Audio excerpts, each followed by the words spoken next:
ーウィルズ TV、今回も始まりました。司会の大谷翔平です。今日も素敵なオーナーさんと車に来ていただきました。お名前は？たつきです。たつきさん、年齢は25歳です。若い。お仕事は？自動車の開発をやっています。おお、すごいですね。そしてどちらからいらっしゃいましたか？栃木県です。こちら車は何でしょうか？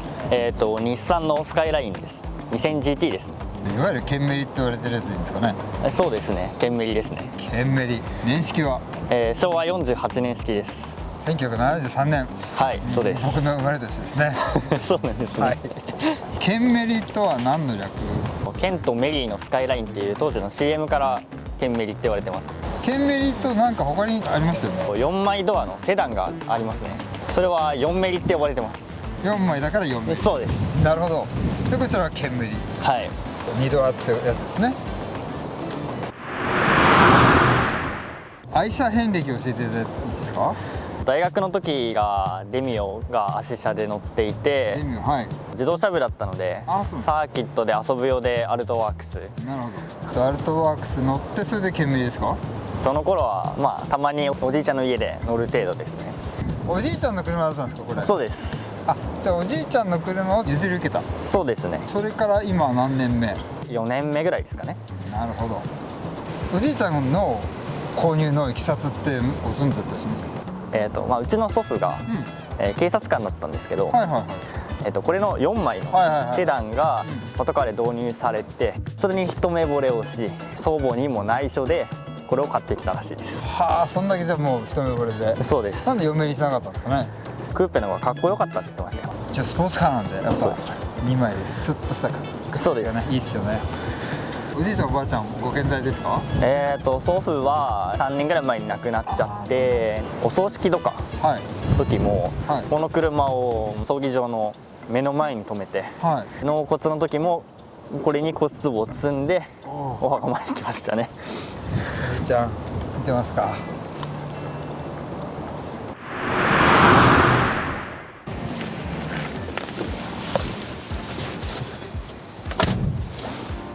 じゃあ行きましょう。はい。ということで走り出しまして、結構椅子もなんか柔らかめで。そうですね。ふわふわです。ふわふわ。車の特徴って何か教えていただいていいですか？気に入ってる点は、外装のこの緑な外装と、いやかっこいいですよね。茶色の内装、緑と茶色のこの組み合わせが結構気に入ってて、これ初期にしかない組み合わせ。内装が黒になっちゃうんで、このちょっと明るいブラウンがお気に入りですね。あとナンバーもいいですね。当時ナンバーっていうんですか？そうですね、当時の土地ナンバーですね。55。そうです、55です。土地ナンバーってやっぱ栃木の管轄じゃないと告げないので、基本的には。なので栃木に就職したっていうのがありますね。そうか、車のナンバーから就職の場所を選ばれたんですね。こんなこと言ったら怒られちゃう。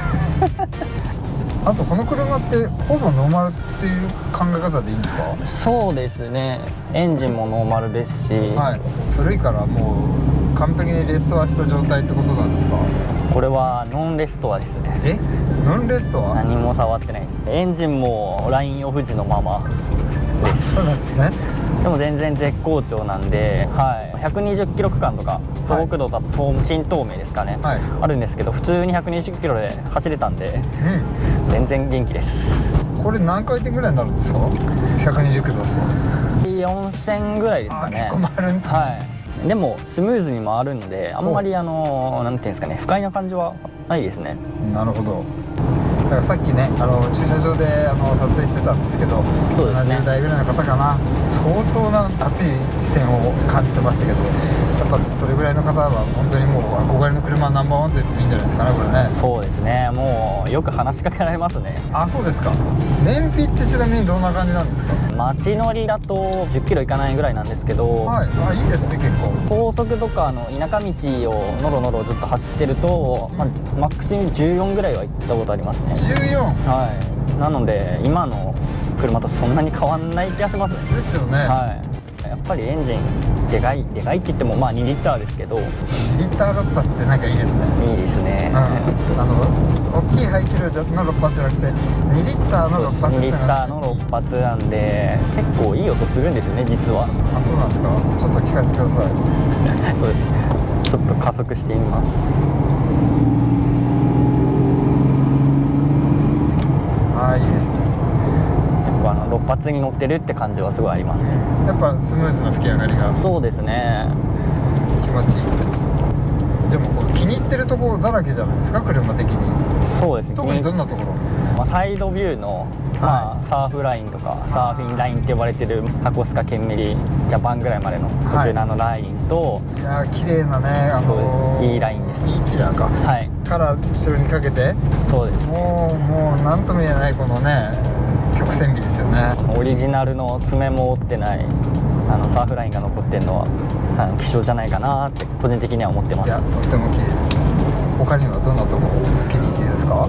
このハードトップなんですけど、前の窓と後ろの窓全部開くとすごい開放感がすごいあって、ピラーレスハードトップってやつですね。じゃあ気に入らないところは特にないんですけど、強いて言うならば特徴的なリアの C ピラーのデザイン、太いんで、左後ろ右後ろの視界がものすごく悪い。ああ、本当だ。なので高速の車線変更とか合流はすごい気使いますね。あとは外装綺麗でも走らなかったら意味ないと思うんで、飾ってしまっておくわけじゃなくて、車としてちゃんと使ってあげてるって感じですね。車動かしてなんぼ。そうです。動かしてなんぼ、動かないのはちょっとなって自分は思います。これ辰木さん今25歳でしょ。でこの車50歳でしょ。あと何年ぐらい乗りたいですか？もう死ぬまで持ってるつもりではいますね。でも例えばエンジンいっちゃったりしたらどうですか？一応エンジン、予備のエンジンは持ってるんで、それに乗せ替えて走る。でガソリン車はもう乗っちゃいけませんっていう法律が出たら EV にしようかなと思ってます。ちなみにですよ、オープンザプライスするとどれぐらいだと思いますか？安くて500万、高いと1000万超えてくるんじゃないですか。そうですよね。結構海外の方から、DM で売ってくれとか来ますね。あ、そうなんですか。特になんか中東系が多くて、あっちで人気なんですかね。いや、もうオイルマネーすごいですから。1億円ならいいよってもう1億でも売らないです。1億でも売らない。売らないですね。すげえ。お金多分いくら積まれても売らないし。いやー、かっこいいな。なんか盗難対策してエンジンがかけられなくなったってさっき聞いたんですけど、結構最近人気なんで、盗まれるのも怖いなと思ってるんで、この車の前に1台車を置いてるんですけど、それぞれの車に仕掛けをしてあるんですよね。でそれを一個一個謎解きじゃないですけど解いていかないと、この車をまず出せないんですよ。面白い。最初やり始めた頃は何を仕掛けたか忘れてしまってエンジンがかからないと、もう30分以上バタバタしてた時がありましたね。謎解きをかけた人が謎を忘れちゃいました。今でも15分ぐらいかかりますね、車出すのに。ああ、そうなんですか。そうなんです。はい、今回は、もう素晴らしい意志を持って引き継がれている辰木さんとこの50歳ケンメリに登場していただきました。ありがとうございました。ありがとうございました。これからも末永く乗ってください。ずっと乗ってきます。ありがとうございました。ありがとうございました。気をつけて。いやー、また乗りたいなこれ。なかなか乗れるもんじゃないですよこれ、ケンメリは。じゃあねー。